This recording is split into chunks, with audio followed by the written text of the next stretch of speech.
عید شجاع بھی لوگوں کو بتائیں، ضرور بتائیں کہ بھئی یہ 8 ربیع الاول کے بعد 9 ربیع الاول کیا ہے، تو اس 9 ربیع الاول کی حقیقت ضرور بتلائیں، مگر حقیقی خوشی کے منتظر بھی رہیں۔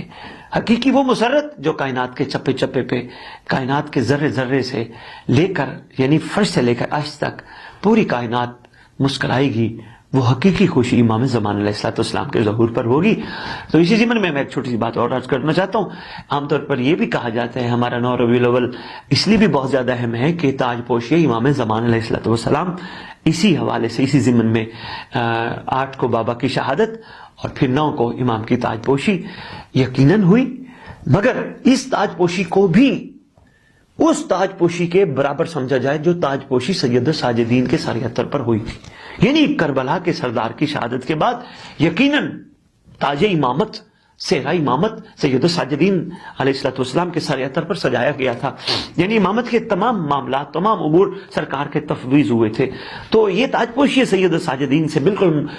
مطلب سمجھ لیں کہ مطابقت رکھتی ہے۔ کیسے بھلا؟ وہاں بھی یہی ماجرا تھا کہ جہاں اتنے لاشیں تھے، وہ گھر اتر بکھر چکا تھا، امت نے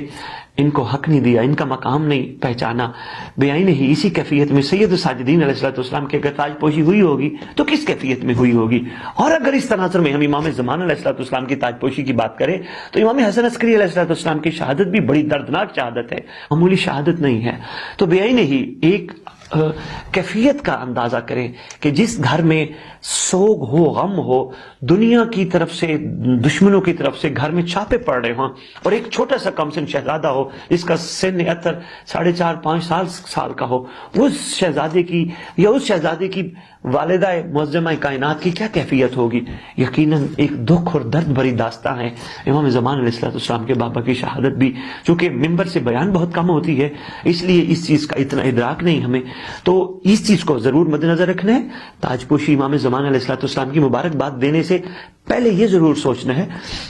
کہ کس کو ہم تاج پوشی کی مبارکباد دے رہے ہیں، کہ جو پہلے ہی غمگین ہے، جو پہلے ہی دکھی ہے، ان کو ہم مبارکباد دے کے شاید کہیں مزید دکھی نہ کر دیں کہ ایک دن پہلے ہم کہہ رہے ہیں مولا آپ کے بابا کی شہادت کا بڑا ارمان ہے، ہم چپ جلوس نکال رہے ہیں، چپ تعزیے نکال رہے ہیں، ہم خاموش ماتم کر رہے ہیں، منہ پہ ماتم کر رہے ہیں، سینے پہ ماتم کر رہے ہیں، اگلے دن ہم تاج پوشی امام کی مبارکباد دے رہے ہیں۔ تھوڑا سا اس پہ ہم نے غور کرنا ہے، فکر کرنا ہے۔ اچھی لگے تو بات بسم اللہ، نہ اچھی لگے تو کوئی بات نہیں، میری بات کوئی آپ کے لیے حجت کا مقام نہیں رکھتی کہ جو میں کہہ رہا ہوں اس کو مانیں گے، مگر سوچئے گا ضرور۔ جو میں آپ کو ایک نقطہ آپ کی خدمت میں پیش کرنے کی کوشش کر رہا ہوں، یہ بڑا ضروری ہے، کیونکہ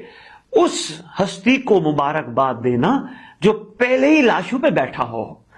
اس ہستی کو مبارکباد دینا کیسا؟ کبھی ہم نے 11 محرم کو سید الساجدین علیہ السلام کو مبارکباد پیش کی ہے؟ کبھی بھی نہیں، ہماری ہمت ہی نہیں ہوتی، ہماری جرت نہیں ہوتی۔ اس تناظر میں دیکھیں امام زمانہ علیہ السلام کو پورے گھر کا درد ہے، اللہ کرے ہم سب کی دل کی آنکھیں کھل جائیں اور امام زمانہ علیہ السلام کی کیفیت کو محسوس کریں۔ بادشاہ اس وقت مرقع درد بن کے بیٹھے ہیں، ایک درد نہیں، پورے گھر کا درد ہے سرکار کے پاس۔ کبھی کس چیز کو دیکھ کے روتے ہیں، کبھی کس چیز کو دیکھ کے روتے ہیں، کبھی کس چیز کو دیکھ کے روتے ہیں۔ تو اس حوالے سے میں یہی عرض کرنا چاہوں گا، امام زمان علیہ السلام کو تاج پوشی کی مبارکباد دینے سے پہلے سوچئے گا ضرور۔ بادشاہ بہت دکھی ہے، بادشاہ کی جو کیفیت ہے وہ ناقابل بیان ہے، موالیان حیدر قرار